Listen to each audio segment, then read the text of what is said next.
Oh, mano. Estou pronto, mais que pronto, pra chutar essa sua cara de tonto. Sei que você tá viajando, não tá entendendo nada. Então larga essa maconha e veja minha calça quadrada. Defendo do biquíni, eu sou o melhor cozinheiro. Sente o cheiro desse hambúrguer, seu vegan maconheiro. Cê tem mais de 100 processos de paternidade. Essa mulher vai no João Kleber testar a fidelidade.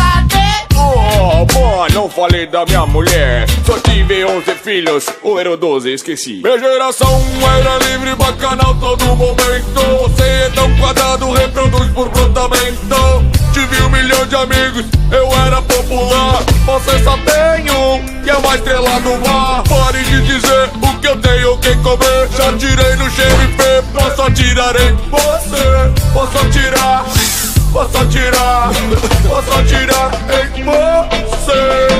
Vai atirar em mim pra fazer mais um buraco?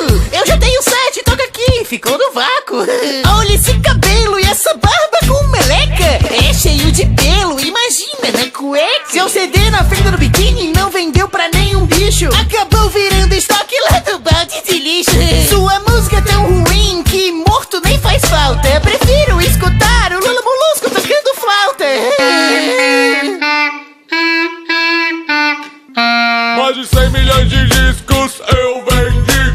Tu só no hambúrguer de Siri. Ninguém gosta de ti, não sabe dirigir. Não tem nem casa, mora no abacaxi. Você é uma dondoca, mau jeito de moça. Aproveita que eu me expôs e vem lavar a minha louça. Eu curti legal, tive uma vida ativa. A sua diversão é caçar água viva.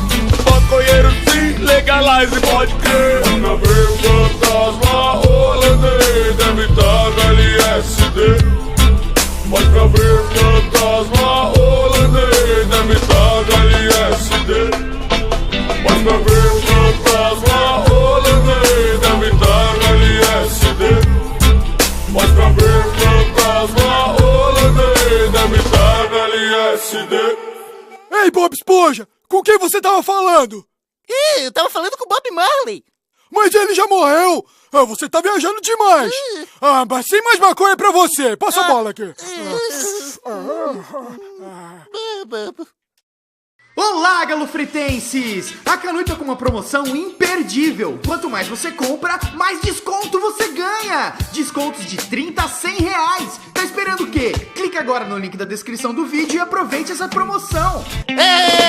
Estou pronto, mais que pronto, pra chutar essa sua cara de tonto. Sei que você tá viajando, não tá